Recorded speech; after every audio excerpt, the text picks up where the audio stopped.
What really happens after you die? The Bible's answer might surprise you. One moment you're here, then it's over. But what comes next?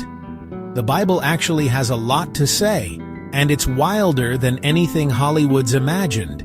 You take your last breath. According to the Bible, your body stays, but your spirit, the real you, goes somewhere else instantly. For those who trust Jesus, the Bible says you're immediately with Him. Paul said he'd rather be away from the body and at home with the Lord. But what about everyone else? That's where things get interesting. Your life on earth is just the opening act.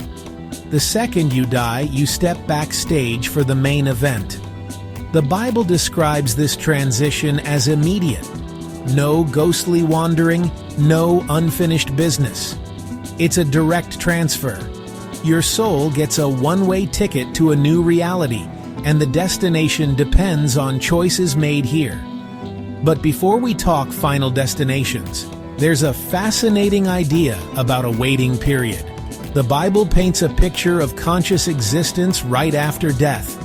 You're still you, memories, personality, everything.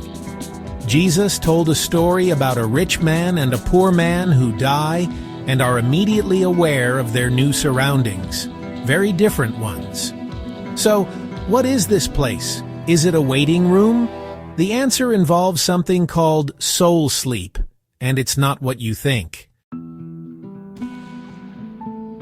Some people think the Bible teaches soul sleep, that when you die, you're unconscious until the resurrection.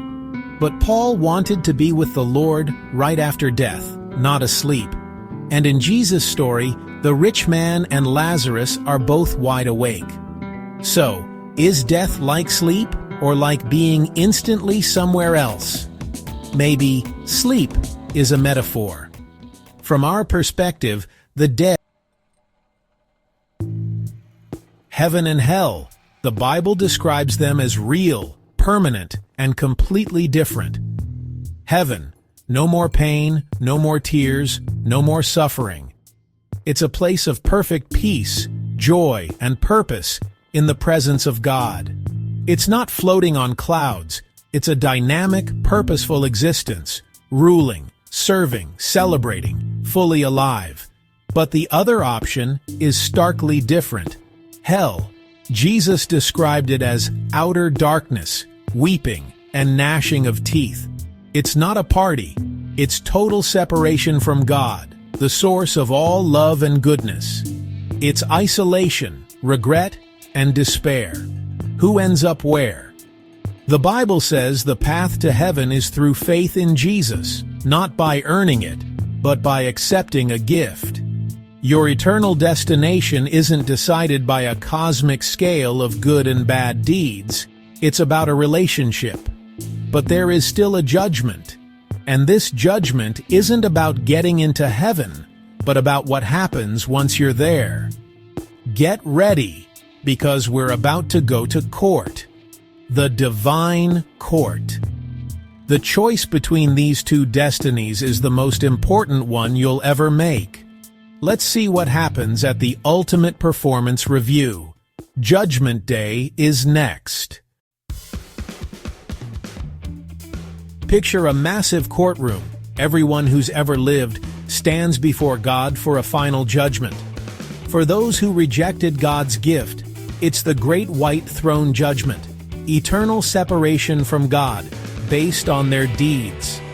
For believers, it's different. Their place in heaven is secure, but they face the judgment seat of Christ. This isn't about condemnation, but about rewards, like a performance review after you've already got the job. God looks at how you lived. Big things, small acts, motives.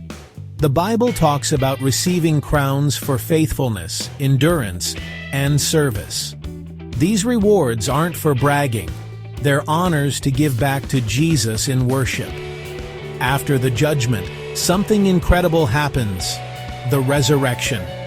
You get a brand new, upgraded body. This is where things go from amazing to absolutely epic. let's talk about the ultimate upgrade. The Bible promises a resurrection.